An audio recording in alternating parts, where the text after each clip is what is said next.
अच्छा, एक चीज और भी है, अगर मैं देसी डाइट पे हूँ, किसी को भाई सप्लीमेंट से एलर्जी है, वो नहीं लेंगे, उनको एक नेगेटिव इमेज बनी हुई है दिमाग पे, वो प्रोटीन सप्लीमेंट्स नहीं लेंगे।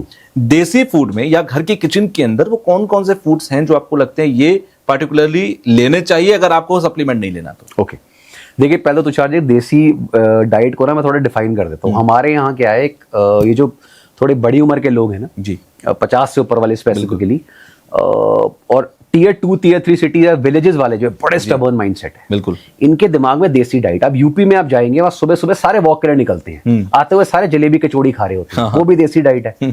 तो प्रॉब्लम है कि वो देसी डाइट को डिफाइन करना बड़ा मुश्किल है। इस कंट्री में hundreds of cultures are there, हर एक का खाना अलग है।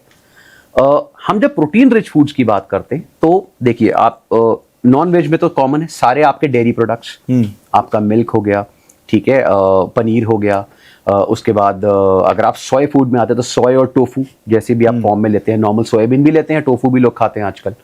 उसके बाद आपकी एग्स हो गए, चिकन, फिश, मीट वगैरह सारा हो गया। फिर आपकी दालें होंगे, दालें ideally are not protein rich foods.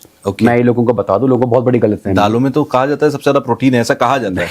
वो गलत। मैं तो खुद दालों को प्रोटीन समझ के खा रहा हूँ। नहीं, बिल्कुल खाना है। स्प्राउट्स वगैरह है, उनमें प्रोटीन अच्छा है, लेकिन एज कंपेयर टू जो मैंने अभी आपको बताया उसके कंपैरिजन में बड़ा कम, बहुत कम है। या तो अगर कोई इंसान ये सोच रहा है मैं यार दाल खा रहा हूं और मुझे प्रोटीन मिल रहा है, बिल्कुल मिल रहा है, लेकिन दो प्रॉब्लम्स हैं। एक तो इनकम्प्लीट, आपको सारे अमीनोज मिलेंगे नहीं, आपको मिक्स एंड मैच करना पड़ेगा। सेकंड, बहुत सारी दाल खानी पड़ेगी आपको, तब जाके आपका बेसिक रिक्वायरमेंट पूरी होगी। इसलिए ये सारी चीजों को देखते हुए फिर देखा जाता है कि यार सारे जो मुझे फूड्स मिल रहे हैं उनमें से प्रोटीन रिच बेस्ट फूड्स कौन से हैं जो मुझे लेने ही लेने। फिर अच्छा, फिर डाइजेस्टिव प्रॉब्लम्स, हर बंदा मिल्क डाइजेस्ट नहीं कर पाता, उसको क्या, अच्छा वेजिटेरियन है एक चैलेंज, वीगन है और बड़ा चैलेंज। तो इसलिए कैलकुलेशंस बड़ी मुश्किल, इसलिए कई बार क्वालिफाइड इंडिविजुअल की जरूरत पड़ती है। आपका lifestyle, culture, taste buds, allergy sensitivities, personal preferences, family, सबको देखते हुए तब डाइटिशियन आपकी डाइट बना कर देते हैं। यहाँ पर एक और चीज है, अभी जिस बात का आपने जिक्र किया, सोयाबीन का आपने जिक्र किया था। सोयाबीन को लेकर यह भी कहा जाता है कि सोया के अंदर फीमेल प्रोटीन है, मेल प्रोटीन नहीं है। ऐसा भी होता है कि एक प्रोटीन फीमेल को लेना, ये वाला प्रोटीन नहीं लेना? आई मीन ये मिथ पता नहीं कितनी बार क्लियर हो चुकी है, लेकिन वो एवरग्रीन मिथ्स होती है, ये हर साल आती है। तो देखिए क्या होता है, जो प्रेवलेंट मिथ है सोया को लेके, उसके अंदर फीमेल बेसिकली टेस्ट, अगर आप सोया कंज्यूम करेंगे ऐसा माना जाता है तो जो मेल्स उनका टेस्टोस्टेरोन लेवल कम हो जाएगा और एस्ट्रोजन बढ़ जाएगा। This is absolutely false. Okay, देखिए एस्ट्रोजन में और फाइटो एस्ट्रोजेंस में बहुत फर्क होता है। जो एस्ट्रोजेंस प्लांट्स के अंदर पाए जाते हैं उन्हें हम फाइटो एस्ट्रोजेंस कहते हैं। फाइटो मतलब प्लांट, ठीक है। वो ह्यूमन एस्ट्रोजेंस के कंपैरिजन में 100 टाइम्स वीक होते हैं। तो वो आपकी बॉडी में एस्ट्रोजन की तरह एक्ट नहीं करते।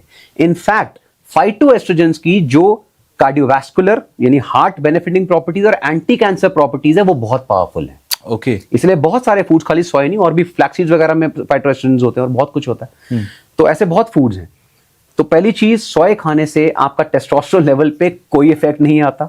अगर ऐसा होता तो पूरी जो साउथ एशियन रीजन है, स्पेशली जापान, चाइना, आपका जो नॉर्थ ईस्ट रीजन है जहां पे सोया बेस्ड फूड बहुत खाए जाते हैं, और मैं दोनों बता दूं क्योंकि लोगों को यहां भी डाउट आ रहा है अगर वो फर्मेंटेड फूड खाते हैं, ऐसा नहीं है। फर्मेंटेड और नॉन फर्मेंटेड दोनों में स्टडीज बहुत क्लियर हैं।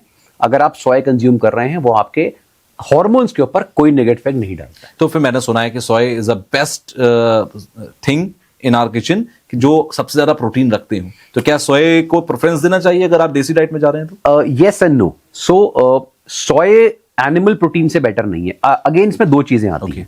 अभी मैंने आपको बताया अमीनो एसिड्स, तो soya is one of the very rare veg food जिसमें सारे अमीनो एसिड्स मिलते हैं। लेकिन सेकंड एक और चीज आती है प्रोटीन में, जिसे हम कहते हैं बायो अवेलेबिलिटी यानी एब्जॉर्प्शन। सोया की जो बायो अवेलेबिलिटी है, जितना आप सोया खाएंगे उसमें जितना प्रोटीन एक्चुअली आपकी बॉडी को एब्जॉर्ब होगा वो लिमिटेड होता है। ओके, लेकिन फिर भी काफी अच्छा है एज कंपेयर टू सारे veg food. Soya is a very good food. तो जनरली में अच्छा, फिर सेकंड, आप कभी ऐसा तो नहीं कर सकते कि अगर सोया अच्छा फूड और आप वेजिटेरियन है तो पूरे दिन सोया ही खा रहे हैं। इसलिए बोला जाता है टेस्ट बड्स के हिसाब से चीजों को मिक्स एंड मैच जब आप करते हैं तो डिफरेंट फूड्स को एंजॉय करिए। जनरली एक आम आदमी जो घर में खा पी रहा है कितना प्रोटीन इंटेक ले लेता होगा दिन में? क्योंकि आपने कहा उसके वेट के हिसाब से, तो मैं आइडियली ले लेता हूं कि 60 to 80 ग्राम्स के आसपास लेना चाहिए, जो एक मिड रेंज है।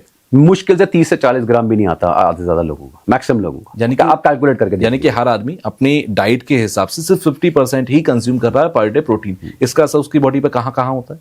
देखिए, सबसे पहले तो जैसे मैंने बताया कि प्रोटीन डेफिशिएंसी जब बढ़ने लगेगी जी। आपकी बोन्स एंड जॉइंट्स वीक होने लगेंगी, Okay. आपकी मसल्स वीक होने लगेंगी, Okay. आपकी स्किन जो है खराब होने लगी, आपका हेयर जो है वो खराब होने लगेंगे। Okay. बॉडी में बहुत सारे रिएक्शंस प्रोटीन के ऊपर डिपेंड करती हैं, वो स्लो डाउन होने लगेंगी। Okay. तो बहुत सारी चीजें आएंगी जिससे प्रोटीन डेफिशिएंसी आपकी बॉडी को इवेंचुअली स्लोली आपको दिखने लगेगा।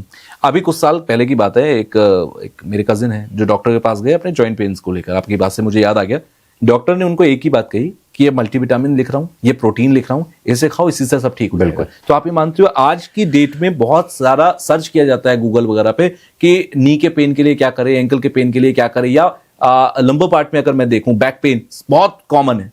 तो आपको लगता है कि ये विटामिन, मिनरल्स एंड प्रोटीन की जो डिफिशियंसी क्रिएट हुई है एक पूरे एक मास लेवल पर, ये उसकी देन है? एक्चुअली बड़ा रेलेवेंट क्वेश्चन है डॉक्टर्स को लेके खासकर। जी। मैं आपको एक बड़ा प्रैक्टिकल इंसिडेंट बताता हूँ सिमिलर उसके ऊपर। जी। हमारी कंट्रीज में डॉक्टर्स अपग्रेडेड नहीं थे न्यूट्रिशन को लेकर, और ये डॉक्टर्स भी मानते हैं कि हम न्यूट्रिशन स्टडी नहीं करते। अगर आज भी आप किसी भी डॉक्टर से पूछे कि आपने अपने पूरे करियर में न्यूट्रिशन सप्लीमेंटेशन को कितना स्टडी करा है, तो उनका आंसर इज बहुत कम। It is just like a chapter जो बड़ा लिमिटेड स्टडी करते हैं। अभी कुछ समय पहले मैं एक डॉक्टर के पास गया, एक ऑर्थो के पास, वेरी गुड ऑर्थो, और मेरा कुछ बैक का स्पैज्म का इशू आता है, वो रिलेटेड है मेरी स्लीप से। ठीक है। और मुझे पता था कि कुछ नहीं होने वाला है, एमआरआई भी करा लिया, इट वाज ऑल नॉर्मल। और मुझे ये भी पता था डॉक्टर ने लिख कर क्या देना है। तो जैसे वो लिख कर उन्होंने बैठा, मैंने कहा मैं आपको बताता हूँ, आपने मुझे ये सप्लीमेंट देना है, उसमें ये इंग्रेडिएंट्स इस फॉर्म में होंगे। कहते हैं हाँ। मैंने कहा दूसरा ये, तीसरा ये। तो he just kept the thing aside. उसने कहा ये एंटी स्पैज्म मेडिसिन दे रहा हूँ जो वो प्रिस्क्राइब करता है, अगर लेनी हो तो लेना, अदरवाइज आपको पता ही है। फिर उन्होंने बड़ी अच्छी चीज बोली, कहता अक्षय जो चीज आपने आज से 10 साल पहले बोली थी ना कि जो सप्लीमेंट्स हमारे होते हैं, स्ट्रेंथ ट्रेनिंग जो हमारे जॉइंट्स के लिए चाहिए, वो चीजें अब हम कर रहे हैं। We are very late in Indian medical history. और आज भी मैं सारे लोगों को बोलता हूँ जो डॉक्टर्स को वो करते रहते हैं, डॉक्टर्स की प्रिस्क्रिप्शन तो पढ़ो। उन्होंने 80% आपको विटामिन, मिनरल्स और प्रोटीन्स ही लिखे हैं, उसमें दवाइयां नहीं है। लेकिन अगर डॉक्टर लिख दे तो ठीक है, लेकिन कोई और इंसान बताए कि इससे better form of supplements available हैं, क्योंकि डॉक्टर्स को कमीशन नहीं मिल रहा भाई, उसको कमीशन उससे मिल रहा है, केमिस्ट वाली से।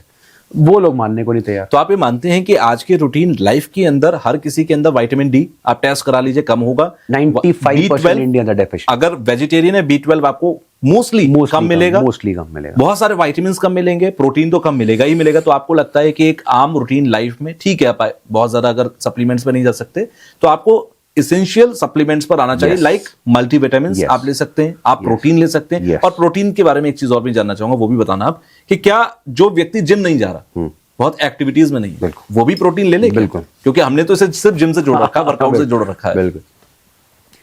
प्रोटीन, फैट्स और कार्ब्स, ये कार्बोहाइड्रेट्स, ये 3 मैक्रोन्यूट्रिएंट्स। ठीक है।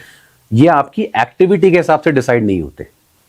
अगर आप न्यूट्रिशन रिक्वायरमेंट्स पढ़ेंगे तो उसमें क्लियरली लिखा है किस एज ग्रुप को कौन सा मैक्रोन्यूट्रिएंट या माइक्रोन्यूट्रिएंट कितने अमाउंट में चाहिए। ठीक है। विटामिन, मिनरल्स कौन से हैं, किस एज ग्रुप में कितने चाहिए, बच्चों को कितने, प्रेग्नेंट वुमेन को कितने, एल्डरली को कितने। अगर आप एथलीट हैं जहां पर आपकी कुछ चीजों की डिमांड बढ़ जाती है, कोई लेडी प्रेग्नेंट है, विटामिन, मिनरल्स, मैक्रोज की डिमांड बढ़ जाती है, तो उस हिसाब से चीजें लिखी हुई है। ओके।